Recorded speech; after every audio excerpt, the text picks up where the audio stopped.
매일 아침 수십만의 사람들이 겪는 은밀한 고통이 있습니다. 우리를 화장실에 붙잡아두고 하루의 경쾌한 시작을 막는 그것, 바로 변비입니다. 여러분의 장은 건강하신가요? 변비는 오랜 기간 우리를 괴롭혀왔습니다. 통계적으로 보면 전 인구의 약 20%가 변비를 가지고 있다고 할 만큼 흔한 증상입니다. 하지만 변비가 만성화될 경우 우리의 예상과 전혀 다른 일이 일어날 수 있습니다. 로클롤의 황제로 유명한 엘비스 프레슬리는 1977년 심장마비로 사망했다고 알려졌는데요. 그의 주치의에 따르면 엘비스는 죽기 직전까지 심각한 변비에 시달렸으며 그가 변비 치료를 거부해 병을 키웠다고 하였습니다. 변비는 단순한 불편이 아니라 심각한 건강 문제로 이어질 수 있으며 만성화될 경우 우리의 삶을 위협할 수 있는 질병인 것이죠. 게다가 요즘처럼 추운 겨울은 변비로 고통받는 사람들이 느는데요. 평소 변비를 갖고 있는 분들이라면 증상이 좀 더 심각해질 수 있습니다. 하지만 너무 걱정 마세요. 비타민 스토리가 여러분이 변비의 늪에서 탈출하는 방법을 알려드릴게요.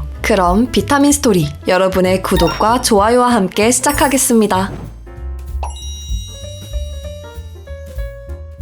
변비란 우리가 섭취한 음식의 잔여물이 장을 통과하는 과정이 원활하지 못해 배변 활동에 장애가 발생하는 증상을 뜻합니다. 배변 횟수가 일주일에 2회 이하인 경우, 배변 시 과도하게 힘을 줘야 하는 경우, 단단한 변을 자주 보는 경우, 잔변감이 느껴지는 분들은 변비라고 보셔야 할 것 같습니다. 변비는 발생 양상에 따라 급성변비와 만성변비로 구분할 수 있습니다. 만성변비의 경우 원인 규명이 가능한 경우인 이창성 변비와 이유가 분명하지 않은 원발성 변비로 구분할 수 있어요. 먼저 이창성 변비의 경우 당뇨병이나 고칼슘 혈증 등의 대사성 질환, 파킨슨병 등의 질환으로 인해 발생하거나 질환 치료를 위한 약물 섭취로 인해 발생할 수 있죠. 하지만 우리가 보통 겪는 원인 불명의 원발성 변비는 우리 삶에 밀접하게 자리 잡고 있습니다. 무너진 우리의 생활 습관과 식습관 등이 이유죠. 변비의 시작점이 무엇일까요?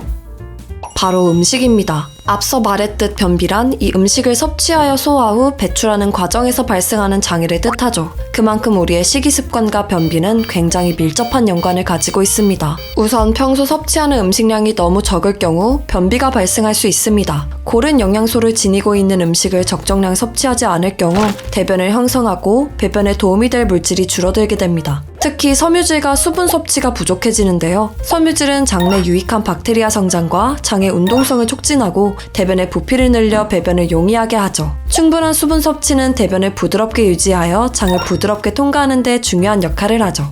동시에 수분은 대변을 통해 체내 노폐물과 독소를 제거하는 데도 중요한 역할을 합니다. 그래서 다이어트를 하시는 많은 여성분들이 변비를 겪곤 합니다. 그렇다고 음식 섭취를 늘리면 모든 문제가 해결이 될까요? 오히려 적게 먹어야 할 것을 너무 많이 먹어서 변비가 발생할 수도 있습니다. 이렇게 섭취하는 음식들은 섬유질과 수분의 역할을 방해하는데요. 커피, 술, 달고 짠 음식들이죠. 과도한 커피와 술을 섭취할 경우 카페인과 알코올의 이뇨작용 촉진으로 인해 체내 수분 손실을 유발할 수 있습니다. 특히 술의 경우 장 운동성과 소화효소 생성에 안 좋은 영향을 끼치고 영양 불균형을 초래하여 섬유질과 다른 필수 영양소 부족으로 이어질 수 있죠. 짠 음식의 경우 나트륨으로 인해 체내 수분 균형을 방해하고 대변을 더 딱딱하게 만들 수 있습니다. 단 음식의 경우 장내 유익한 박테리아의 균형을 방해할 수도 있고요. 그리고 달고 짠 음식의 대부분 고열량인 경우가 많은데 이는 대사 문제를 일으켜 장 운동성에 영향을 끼칩니다. 식습관 외에도 또 다른 문제거리가 있습니다. 신체 활동 또한 변비와 관련이 있는데요. 부족한 신체 활동은 장의 운동성 저하에 영향을 끼칩니다. 체내 순환을 둔화하여 수분 균형 유지를 힘들게 하기도 하고요. 또한 대사율을 낮춰 소화 시스템 기능을 떨어뜨리고 쉽사리 과체중 상태로 빠뜨려 변비를 불러옵니다. 앞서 말했듯 겨울철에 변비가 기승을 부리는 원인이기도 합니다. 추위로 인해 신체 활동이 전반적으로 위축되기 때문이죠.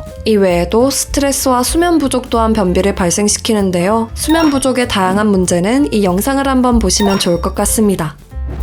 변비를 가볍게 생각하여 방치하다가 난치성 변비로 발전하는 경우가 많은데요. 우리는 그 전에 근본적인 원인을 해결하도록 해야 합니다. 바로 식습관과 생활습관을 개선하는 것이죠. 음식으로 생긴 병은 음식을 통해 해결해야겠죠? 간단한 방법부터 하루 필수 권장량의 수분을 섭취해야 합니다. 성인 한 명의 하루 수분 손실량은 2.5리터입니다. 이를 보충하기 위해 2.5리터에서 2.8리터의 물을 섭취해야 하는데요. 보통 식품을 통해 섭취하는 수분이 1.4리터 정도이기 때문에 1.4리터의 물을 섭취할 필요가 있습니다. 200ml 컵으로 8잔에서 10잔 정도 마셔주셔야 합니다. 이때 중요한 것은 순수한 물을 섭취하는 것입니다. 커피나 차, 음료수로 대체해서 섭취하는 것은 오히려 방해가 됩니다. 두 번째, 섬유질이 풍부한 음식은 습관적으로 섭취하셔야 합니다. 채소에는 브로콜리, 시금치, 호박, 당근, 토마토가 있습니다. 곡물에는 귀리, 현미, 보리, 통밀 등이 있고 견과류로는 아몬드, 호두가 좋은 섬유질 공급원이죠. 사과, 포도, 블랙베리를 껍질째 먹는 것도 섬유질 보충에 도움이 됩니다. 세 번째, 올리브 오일이나 아마씨 오일 같은 식물성 오일,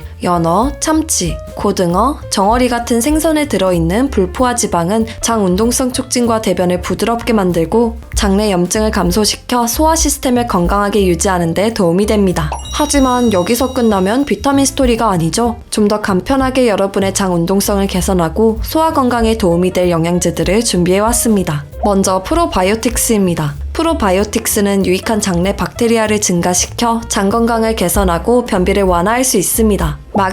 마그네슘은 장의 근육이완에 도움을 주어 변비를 완화할 수 있습니다. 비타민C 및 비타민 B 복합체. 이러한 비타민은 전반적인 소화 건강을 지원하고 장 기능을 개선하는 데 도움이 될 수 있습니다. 오메가3 지방산. 오메가3 지방산은 장내 염증을 감소시키고 장 건강을 개선하는 데 도움이 될 수 있습니다. 지금까지 우리의 일상을 괴롭히는 변비에 대해서 알아보았습니다. 평소에 물을 많이 마셔주고 마그네슘, 비타민을 꾸준히 섭취한다면 앞으로는 상쾌한 아침을 맞이하실 수 있을 것 같습니다. 구독과 좋아요를 해두시면 다음에 더 여러분의 건강에 도움이 되는 이야기로 찾아뵙도록 하겠습니다. 감사합니다.